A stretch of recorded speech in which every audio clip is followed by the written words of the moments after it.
différentes, hein. Il y a le comportement de l'équipe là-bas. Et je pense que le comportement de l'équipe lors de la phase finale était globalement positif, parce que je pense que l'équipe a montré un bon visage là-bas, en Angola. On était dans une poule, on a joué contre le vainqueur et contre le troisième de la compétition, Égypte-Nigeria. Il y a que le petit regret, c'est de ne pas avoir battu le Mozambique alors qu'on avait les choses en main.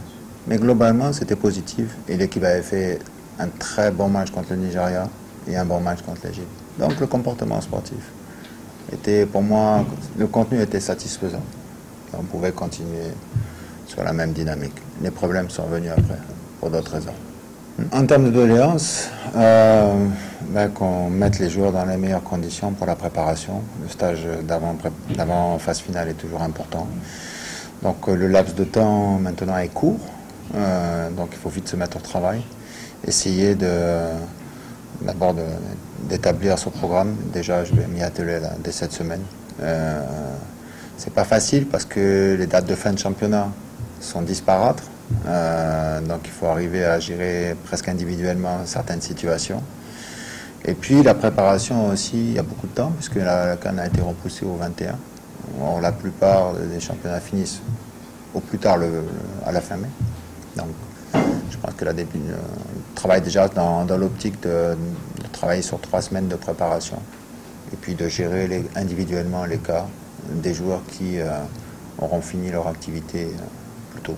Donc, bien travailler, établir un bon programme de façon à ce que l'équipe soit dans les meilleures conditions.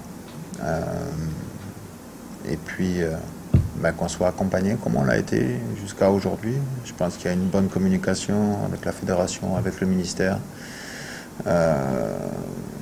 pour que ce que j'estime indispensable pour qu'il y ait un bon fonctionnement de l'équipe soit présent. Et c'est le cas, on a été bien accompagné. Voilà. On peut s'améliorer en tout.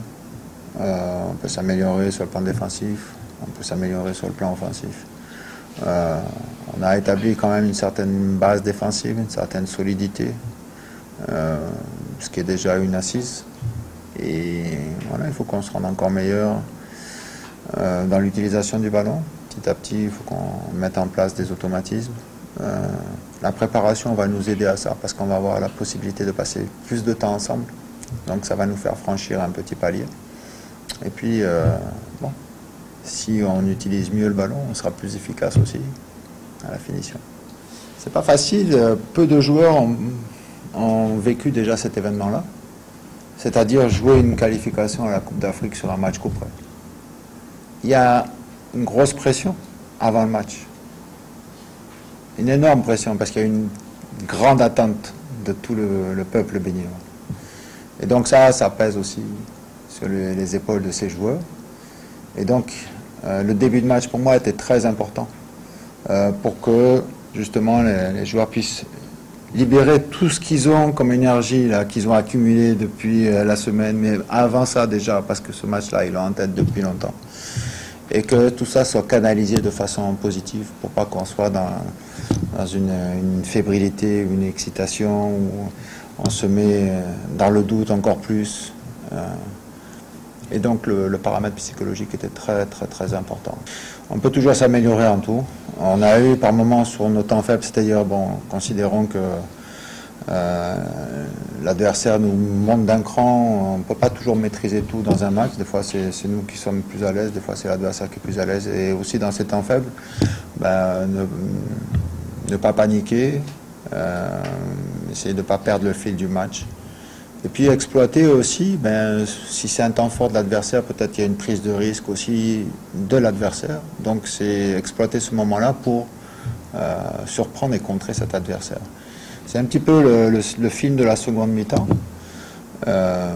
où le petit regret, c'est de se dire, on a eu des espaces, on ne les a pas bien utilisés, souvent par mauvais choix ou par déchet technique. On aurait pu tuer le match avant. Et puisqu'on a concédé un but. Non, c'était... oui, c'est dans les 2 surfaces de réparation. Hein. C'est là où ça se passe la plupart du temps. Donc, je pense qu'on a été efficace sauf une fois. On a concédé un but, mais je pense que globalement, on a été là. On a marqué On a marqué 2 buts, donc c'est aussi la première fois qu'on le fait. Je l'ai dit, ces joueurs-là, quand j'ai pris en charge ce groupe-là, j'ai vu un groupe motivé à l'extrême, quoi. Voilà. Que ce soit les anciens qui avaient la cicatrice de Bamako, que ce soit les jeunes qui avaient envie vraiment de vivre cet événement. J'ai senti une grande motivation. Donc quand il y a une grande motivation, il y a aussi une grande écoute, une grande disponibilité, un climat de confiance qui s'établit avec le staff technique. Et à partir de là, tout le monde a envie de se rendre meilleur et tout le monde a envie d'atteindre l'objectif, quoi. Donc c'est cette dynamique-là qui nous a aussi guidés tout au long de ces éliminatoires. C'est ça. Mais il vaut mieux avoir l'embarras du choix que le choix de l'embarras. Il a montré de bonnes choses dans la semaine. Anan est venu déjà lors du premier rassemblement au Togo, notre match à l'extérieur. Il joue aujourd'hui dans un club de moyen, on va dire, dans le championnat de Tunisie. Mais il a très très peu joué pendant toute la fin de l'année dernière. Et puis là, il revient. Depuis le mois de janvier, il est revenu, il a eu du temps de jeu, il est devenu titulaire avec son équipe. Donc c'est pour ça déjà, dans un premier temps, qu'il a été appelé. Parce que je l'ai dit tout à l'heure, c'était par rapport à Marcelin Koukpo, qui lui avait moins de temps de jeu. Donc c'est ce qui a fait la différence entre les deux. Et puis, dans la semaine, il a été là. Il a montré des choses. Et voilà, l'entraîneur capte aussi des informations sur les séances d'entraînement en se disant, voilà, il s'est révélé sur les séances et il donne envie au coach de le faire jouer. Voilà. Oui, mon problème, il était simple, je vais vous le dire en 2 mots. Le 3e changement, j'étais très ennuyé. J'aurais bien voulu en faire un pour dire, bon, okay, de casser un peu le temps, mais j'ai pas voulu déstructurer ma défense. J'ai pas voulu déstructurer Jordan et Sebou. Et comme j'avais fait rentrer 2 attaquants, je ne voulais pas enlever Steve parce qu'on avait besoin sur les coups de pied arrêtés. Donc c'était ma problématique, sinon on aurait fait rentrer un 3e. Satisfait parce que c'était pas évident pour lui. Parce que même quand on a du vécu comme il l'a, quand on joue régulièrement dans un championnat, quand on fait la saison qu'il fait actuellement en Ligue 2, où il se place parmi les très bons gardiens de ce championnat-là, de se retrouver tout d'un coup parachuté pour jouer un match coup près, c'est pas facile à gérer, quoi. Donc, et moi en tant que gardien, je suis bien placé pour le savoir. Peut-être le centre au 2e poteau, qui était quand même un peu fuyant, donc sinon, globalement, il a répondu présent. En tout cas, pour moi, il est accrédité dans mon match. Il fait un bel arrêt sur le coup franc de la Débailleur aussi, parce que ça nous aurait mis encore plus ça nous aurait fait revenir dans le doute. Donc, globalement, je suis satisfait. En fait, il y a les deux.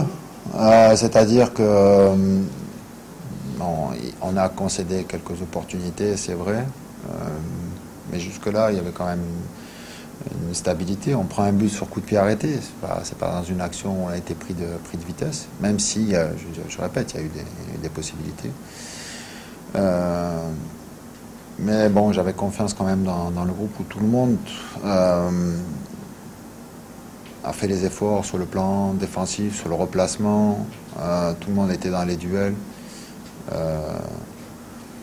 Donc globalement, j'avais aussi confiance dans mon équipe, dans sa capacité à défendre un résultat. Je l'ai dit tout à l'heure, on travaille sur ça, sur avoir une meilleure utilisation du ballon.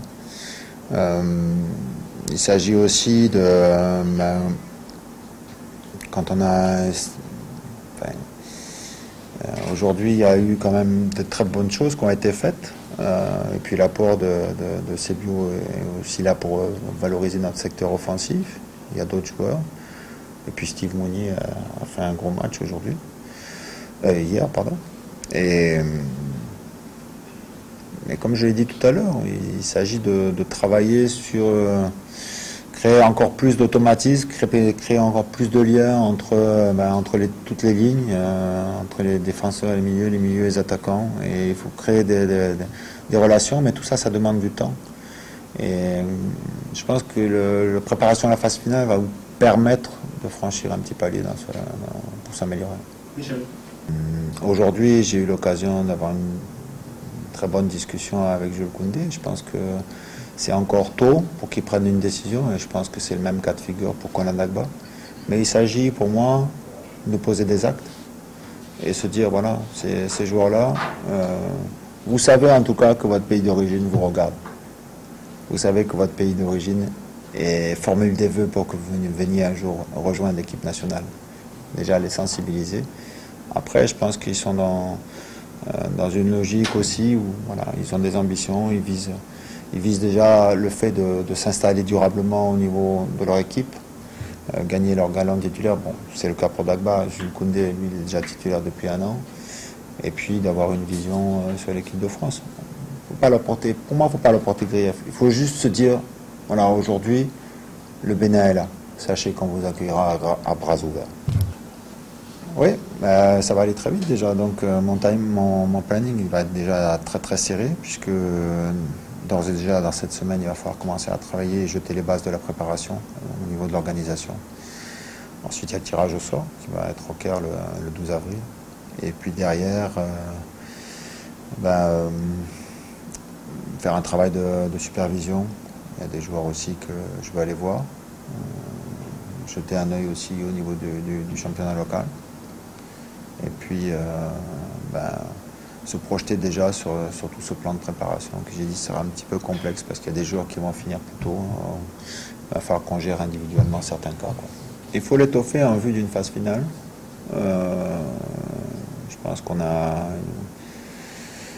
des besoins en ressources humaines parce que c'est une préparation, c'est un tournoi, donc c'est une charge de travail qui est encore plus grosse. Donc il faut l'étoffer un tout petit peu. Il faut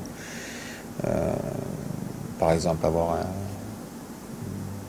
un analyste vidéo, puisque bon là je pourrais pas faire l'analyse vidéo en même temps que voilà, parce que les matchs sont très rapprochés, il y a la supervision des adversaires. Je pense que là il faut que je sois déchargé de cette tâche-là.